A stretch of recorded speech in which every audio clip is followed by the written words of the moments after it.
et nous ouvrons une fenêtre sur les actions du gouvernement à trouver des solutions urgentes afin que les Maliens s'approvisionnent en carburant sans difficulté. Mais hélas, au moment où le gouvernement consent des efforts, où certains risquent leur vie pour acheminer les camions-citernes, d'autres s'adonnent à des pratiques malsaines en détournant des citernes à des fins inavouées. Des citoyens font de la spéculation. Les services de sécurité ont mis la main sur une vingtaine d'individus. C'est ce que nous dit Abdul Karim Kaba. Au moment où le gouvernement déploie de gros moyens pour soulager la souffrance des populations, certains individus qu'on pourrait qualifier de véreux contribuent à saboter ces efforts. Heureusement que les forces de sécurité veillent discrètement au grain pour mettre hors d'état de nuire les brebis galeuses. Environ une trentaine d'agents sont sous les verrous dans 5 arrondissements. Ils sont arrêtés pour détournement de citernes, de surenchère, de fraude et d'utilisation des bidons dans les stations de vente. À Souleymane-Bougou, ce 1er novembre, certains individus ont été arrêtés pour soustraction frauduleuse du carburant et le vendre à des prix exorbitants. On a été informé qu'il y a une camion-citerne qui est en train de s'approvisionner à la station Biliko. Et aussitôt, j'ai dépêché une équipe sur les lieux. Et évidemment, on a su qu'ils étaient en train de faire l'opération. Et on les a interpellés, le chauffeur, les gérants, et ainsi que les pompistes. Donc la citerne arrêtée derrière moi contient à peu près 10 000 litres de carburant, de gasoil. En Tabakoro, les personnes interpellées vidaient de l'essence dans une citerne. 30 octobre 2025, aux environs de 20h40, le commissariat de police de Tabakoro a été informé de la présence d'une citerne garée devant une concession et qui vidait son contenu dans des bidons d'essence. Immédiatement avons dépêché une équipe sur place qui a effectivement trouvé sur place le chauffeur. Elle a procédé à son interpellation. Et après interrogatoire, il paraîtrait que le propriétaire du véhicule avait remis la somme de 280 000 francs CFA au chauffeur pour qu'il lui ramène du carburant de l'essence jusqu'à destination de Bamako. Chose qui a été faite. Une fois sur place, il a été conseillé par le propriétaire de chercher un endroit secret, discret, pour pouvoir vider son contenu.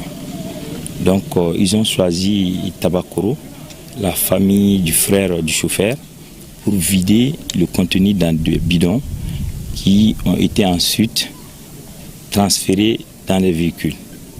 À Irimadjo, 4 personnes ont été arrêtées pour fraude, vente illicite et ravitaillement clandestin de carburant. Samedi 1er novembre 2025, aux environs de 12h30, nous avons été informés de la présence d'une citerne camion dans une rue à Missabougou, laquelle citerne procédait à une vente illégale dans le cadre de la spéculation des hydrocarbures. Donc à cet effet, nous avons automatiquement formé une équipe pour aller vérifier l'information et procéder automatiquement à l'interpellation du chauffeur et des suspects qui se trouvaient à son niveau. Autre lieu, autre méthode. À Sogonuko, 3 personnes sont aux arrêts pour fraude et vente illicite de carburant dans des bidons de 20 litres au prix de 75 000 francs CFA l'unité. Il y a des gens qui sont en train de vendre du bidon de 20 litres à 75 000 francs. C'est suite à cela que nous avons pu interpeller un dealer qui nous a conduits au niveau de leur domicile, non loin de l'école de la gendarmerie à Faladje. Suite à cette perquisition, nous avons pu saisir 65 bidons remplis d'essence et 7 barriques. Nous avons également saisi plus de 200 bidons vides au niveau des stations. Même scénario à Kalabankoro où des bidons et barriques ont été interceptés. On a dépêché des éléments au niveau de la station KDF de Niamagoro-Kourani. Donc ces éléments étant sur place, ils ont aperçu un tricycle contenant un baril rempli d'essence qui essayait de passer pour regagner Niamagoro-Kourani. Ils ont procédé à son interpellation. Après qu'il a été sommé de présenter des documents justifiant son opération, malheureusement, il n'a pas su présenter les documents. Il a été interpellé et conduit au commissariat et en exécution des instructions de l'arrêté interministériel, il a été gardé en vue. Le procureur a été informé et la procédure est en cours. La deuxième opération, c'est qu'il y avait des individus qui s'adonnaient à des ventes illicites à partir des bidons. Aussitôt, on a dépêché une équipe sur les lieux qui a réussi non seulement à interpeller le pompiste qui était en cause, mais aussi à saisir une soixantaine de bidons, dont 22 remplis d'essence. Cette prouesse des forces de sécurité traduit en actions concrètes les consignes données par les pouvoirs publics. Non seulement ça rentre dans le cadre de la sécurisation du pays, ou aussi la volonté des plus hautes autorités pour mettre la population à l'aise. Les enquêtes se poursuivent afin de débusquer les complices de cette mafia. En tout cas, les autorités sont déterminées à faire régner l'ordre et la discipline afin de soulager la population malienne. Voilà, des pratiques qui sont de nature à annuler les efforts des autorités. La vigilance doit être de mise afin que les consignes du gouvernement soient respectées. Les femmes aussi apportent leur soutien total au gouvernement dans l'approvisionnement du pays en hydrocarbures. La ministre de la promotion de la femme, de l'enfant et de la famille a rencontré hier les organisations féminines. Celles-ci ont salué les efforts du gouvernement.